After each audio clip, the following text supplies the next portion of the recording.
buenas noches, bienvenido a su programa Acción Positiva. Hoy vamos a platicar un tema que es muy interesante y que a veces se pregunta uno, bueno, ¿y por qué van a hablar de un tema que realmente concierne a un proceso eleccionario en otro país, específicamente en Estados Unidos de Norteamérica, cuando estamos hablando acá en Guatemala? Pero como antes se decía y pues todavía se aplica, cuando a Estados Unidos de Norteamérica le daba un estornudo, a nosotros nos daba una pulmonía.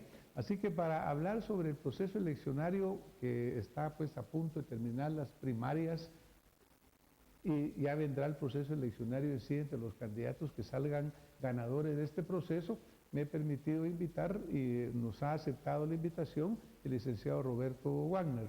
El licenciado Roberto Wagner es analista político, catedrático universitario y pues ha tenido una muy buena proyección en los medios, compartiendo su experiencia, compartiendo el resultado de su análisis específicamente. Así que, Roberto, bienvenido.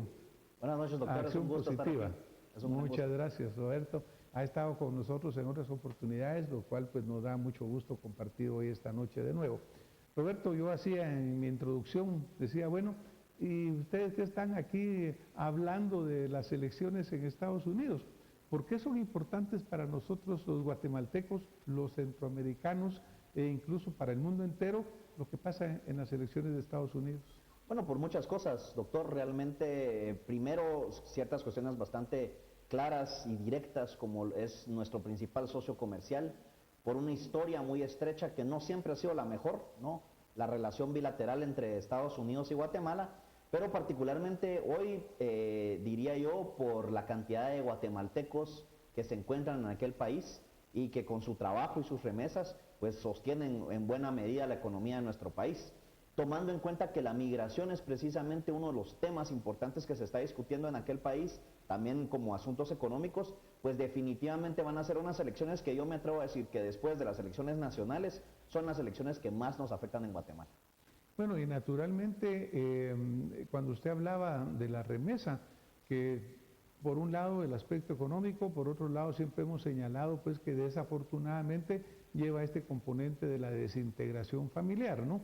Que produce que en nuestros altiplanos y en muchos lugares las familias estén los padres allá, los niños acá, pero es un hecho real que la remesa constituye probablemente la fuente mayor de ingresos para este país, porque no tiene un costo más que el costo social que mencionábamos.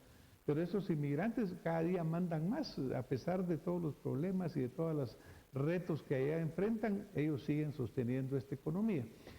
Así es, doctor, y recordemos, por ejemplo, recientemente con la crisis del 2008 hacia el 2010 más o menos que se da en aquel país, cómo las remesas sufren precisamente un golpe y por primera vez se registran algunos meses casos en donde el proceso se invierte y muchas veces fueron guatemaltecos que tuvieron que mandar dinero a sus compatriotas en Estados Unidos para sostenerlos. Por eso es que considero yo que es tan importante también el tema para nosotros acá en Guatemala.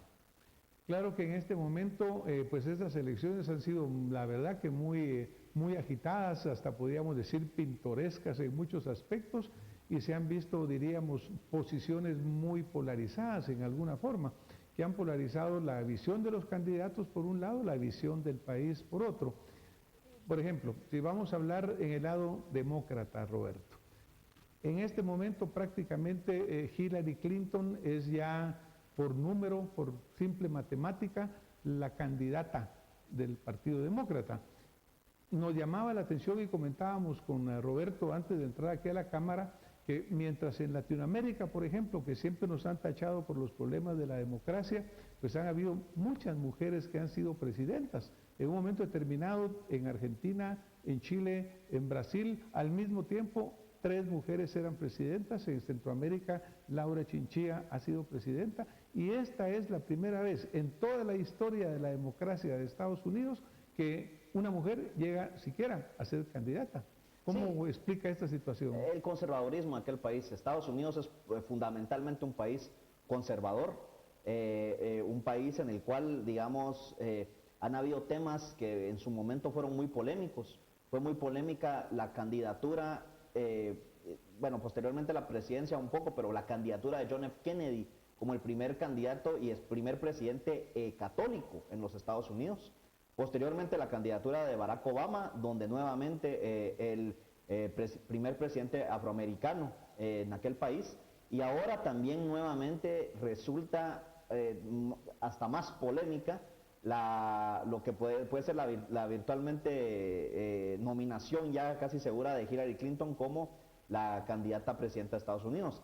Y se ha discutido poco, incluso los medios, hasta los medios más liberales que favorecerían más este tipo de candidaturas, no se han mostrado o no han reflejado, digamos, los obstáculos que ha tenido que enfrentar la ex senadora del estado de Nueva York para ser la primer mujer candidata a presidente de los Estados Unidos. Bueno, y es una persona que verdaderamente tiene una carrera muy brillante, porque ella pues tuvo el periodo como esposa del presidente de Estados Unidos, senadora por el estado de Nueva York, secretaria de Estado. Es decir, es un verdadero personaje dentro de la política. Y sin embargo, como usted menciona, es un hito que sea por primera vez una mujer candidata a la presidencia. También usted mencionaba el hecho de que, por ejemplo, en las campañas anteriores, hace 8 años realmente, ella tuvo que enfrentar a alguien que también fue un fenómeno, el señor presidente Obama, que en aquel momento, cuando fueron las primarias, Hillary era la gran favorita y Barack Obama tenía un 2% de la intención del voto. Aquí tengo un libro que a mí me gusta muchísimo y pues lo leí hace algún tiempo, y es Barack Obama, The Audacity of Hope, la audacia de la esperanza. De la esperanza, pues. Y realmente eso fue lo que presentó en ese momento Obama. Con 2% de preferencia, hizo una campaña increíble por muchas razones y le quitó la nominación a Hillary. ¿Cómo explica en aquel momento que sucedió esto cuando ella representaba ese mismo establishment que está representando ahora? Pues esa fue definitivamente una cuestión de estrategia, doctor. Lamentablemente es lo mismo que le está pasando a Hillary ahora. La esperaba como la élite del Partido Demócrata, el establishment del Partido Demócrata, como usted bien dice, la iba a coronar como la gran candidata por ese partido, y no fue así. O sea, al final del día los procesos de primarias son procesos mediante los cuales se filtran, digamos, las diferentes posturas partidarias de cada candidato y se representan, los delegados de cada estado representan la voluntad de la población, que hasta hace poco era la población solamente afiliada a los partidos, ahora ya son primarias abiertas. Pero en ese entonces Barack Obama, como usted bien dice, lanzó una excelente campaña, aprovechando muy bien las redes sociales que estaban ya empezaban con un auge en aquel entonces, y entonces eso pues simple y sencillamente lo convirtió en el favorito, desplazando a Hillary Clinton. Y curiosamente, 8 años después estamos viendo el mismo proceso, estamos viendo una campaña que francamente Hillary Clinton ha manejado muy mal. Nuevamente pensaba coronarse, esta vez contra 2 candidatos que eran considerados don nadies, pero uno de ellos, Bernie Sanders, pues le ha hecho realmente sufrir y sudar bastante a Hillary Clinton para haber llegado a conseguir los delegados necesarios para ser nominada como candidata. Nuevamente esto se debe en gran parte a una cuestión estratégica, pero también podríamos apuntar al impacto que pueda tener en su momento dado, ¿no? Lo que ya mencionaba, el hecho que se trate de una mujer.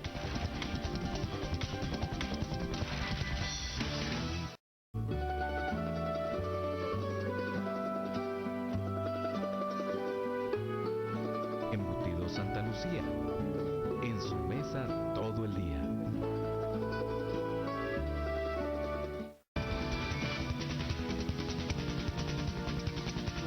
Esto se debe en gran parte a una cuestión estratégica, pero también podríamos apuntar al impacto que pueda tener en su momento dado, ¿no? Lo que ya mencionaba, el hecho que se trate de una mujer.